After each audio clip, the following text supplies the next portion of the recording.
John Jacob Astor was the richest man on the Titanic, and he reportedly died like a gentleman after putting his pregnant wife on a lifeboat.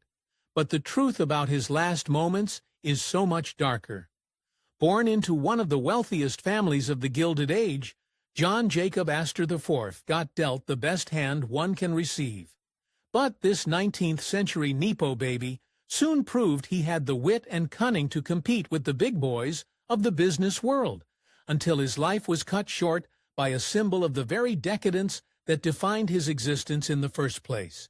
He was born on July 13, 1864, at his parents' vast country estate.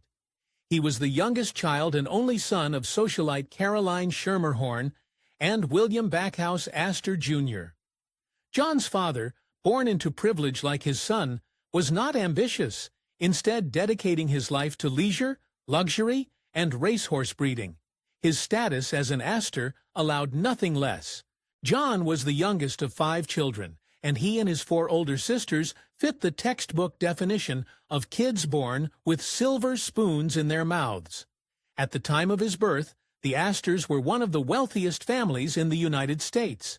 He was named for his great-grandfather, the original John Jacob Astor. This Astor had come to the United States in 1783 with nothing but a few musical instruments. He started in the fur trade, where he was wildly successful, making a fortune and soon pivoting to New York real estate development. Astor's forays into this exploding industry cemented him as the United States' first multimillionaire. Given his position in society, Astor naturally received the best education money could buy. He attended boarding school at the prestigious St. Paul's in Concord, New Hampshire, before going on to enroll at Harvard. However, Astor grew weary of education and left the school without graduating, opting to travel instead. In 1894, he published a sci-fi novel entitled A Journey and Other Worlds. The book told the story of life in the year 2000, where mankind had spread to the stars and colonized the planets of Saturn and Jupiter. The young Astor's creativity didn't stop at his imagination, and he actually managed to patent a few original inventions, including a brake for a bicycle, a device to produce gas from peat, and a pneumatic road improver. He also assisted in the development of a turbine engine. It was his return to the family business where John Jacob Astor IV would make his biggest mark. Astor's grandfather had made his fortune in real estate, and after a few years as a dilettante, he decided to have a go himself. Within a few years, he had made millions. Teaming up with his cousin who owned the Waldorf Hotel, he built a connecting hotel beside it to create a giant complex known as the Waldorf Astoria. The luxurious resort was at the time the largest hotel in the world, and the first that had electricity. There was a surprisingly progressive element to the venue, too. It was the first to admit women without them requiring a male companion. Furthermore, the ladies got to use the amenities generally reserved for men, eliminating the need for a ladies-only parlor. But this was an Astor's-only property that had a reputation for firsts. Astor's country residence, Ferncliff, which had been in his family since the mid-19th century, and where he himself had been born, was a giant picturesque estate in the lower Hudson River Valley. Along with an indoor tennis court, 2 squash courts, a bowling alley, and a firing range, the dwellings were notable for being the first in the country to contain a residential indoor swimming pool. It was a perfect place to start a family. In 1891, Astor married Eva Lowell Willing, a wealthy socialite. The couple would eventually have 2 children, William Vincent Astor, born 9 months after their marriage, and Eva Alice Muriel. Astor, born in 1902. The couple's opulent lifestyle became the stuff of legend. Now married, John became a central figure in New York's high society, and he and his wife soon became locally renowned for the lavish parties they hosted in their Fifth Avenue mansion and their Newport summer home. The parties attracted the cream of the crop, with their aristocratic regular guests becoming known as the 400, named for the number of people the Astor couple could fit in their ballroom. One of Astor's frequent guests included New York Governor Levi P. Morton. The politician and the millionaire developed a close and trusted relationship that proved fruitful for both of them. What a surprise! In 1898, the Spanish-American War broke out. With his connection to American interests, Astor personally dedicated some of his vast fortune to the campaign effort, as well as allowing the U.S. forces to use his yacht. He also personally financed a volunteer artillery unit that served in the Philippines that became known as the Astor Battery. That same year, Astor was appointed lieutenant colonel in the U.S. Volunteers and shipped out to Cuba. There he served as an officer on the staff of a major general. Naturally, due to his high social status, he didn't see any action, but he did appear in what were some of the first war propaganda films ever produced. John became known as Colonel Astor, a temporary title that evolved into a permanent nickname. The title stuck long after his service had ended, with some subsequent media coverage even referring to the man simply as Colonel. The formerly wanton, maladroit young man had gained the respect of the press that once scorned him. By the turn of the century, Astor had grown very distant from his wife Eva, and the two began to live separate lives. The colonel's constant philandering didn't help matters, and things finally came to a head. In November of 1909, Eva had finally had enough and filed for divorce. Divorce in those days was exceedingly rare, and word spread quickly, causing something of a stir among the couple's high society social circle. The scandal was compounded tenfold when the 47-year-old Astor announced that he was engaged to marry 18-year-old socialite Madeline Talmadge Force. The very fact of his remarriage would have been controversial enough, but the nearly 30-year age difference between Astor and his new bride provoked vicious gossip. Astor and his bride had difficulty finding a clergyman to marry them, considering the social stigma around divorce and remarriage. However, they eventually found a reverend who performed the ceremony at Madeline's parents' Newport home. Astor quickly grew weary of the scandal surrounding his remarriage, and to escape the scrutiny of the press and his social circle alike, the couple decided to embark on an extended honeymoon until the controversy blew over. They sought refuge in Egypt and then Europe, taking in the sights as they traveled. They didn't leave everything behind, however. One of the few people who didn't spurn Astor or his new bride was Margaret Molly Brown, who later became known as the unsinkable Molly Brown, following her tireless efforts to rescue as many Titanic passengers as possible. Grateful for Brown's support, the colonel and his new wife requested her presence on their honeymoon, and she agreed to join them as a travel companion.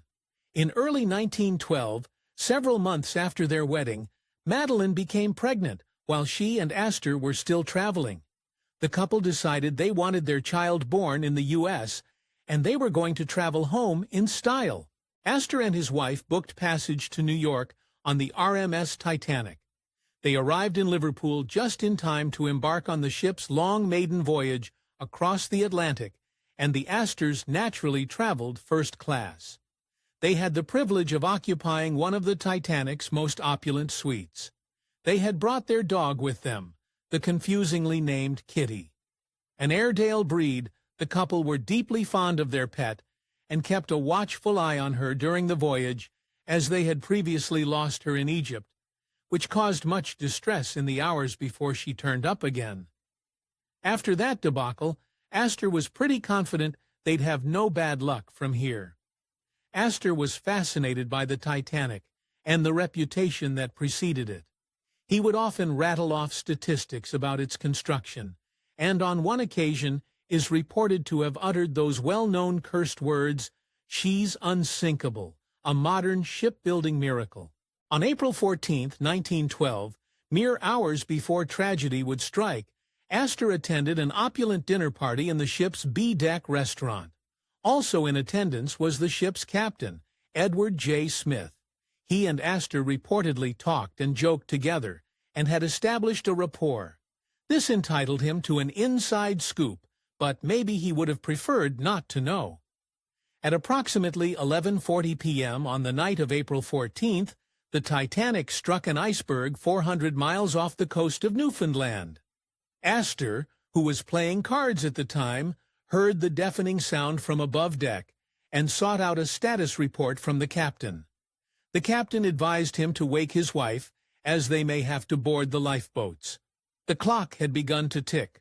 All accounts of Astor's attitude that night stressed that he remained composed throughout the entire ordeal. He calmly woke his wife and escorted her out of their room. He chatted casually with other passengers about the collision. However, he may have been a little too unperturbed. Some reports seem to imply that Astor didn't take seriously the possibility of the ship's sinking. He evidently still had faith in the Titanic's unsinkability, preferring to remain on its solid decks than attempt to escape, and allegedly declared, "We are safer here than in that little boat." Astor had apparently changed his mind by 1:45 a.m. on the morning of April 15th, with the prospect of the Titanic's demise seeming more and more inevitable. He escorted his wife to the lifeboats and helped her board, and he hoped to join her. He begged for a place for himself to attend to her delicate condition. The crew refused as they were loading women and children first. Astor then asked what lifeboat number it was and was told it was number 4. While some believe this was only to find his wife later if he could, there may have been a darker story. There are conflicting reports about what Astor did from there. Some say he was instrumental in helping many other passengers onto lifeboats. One report alleges he went down to the ship's kennels and released all the dogs.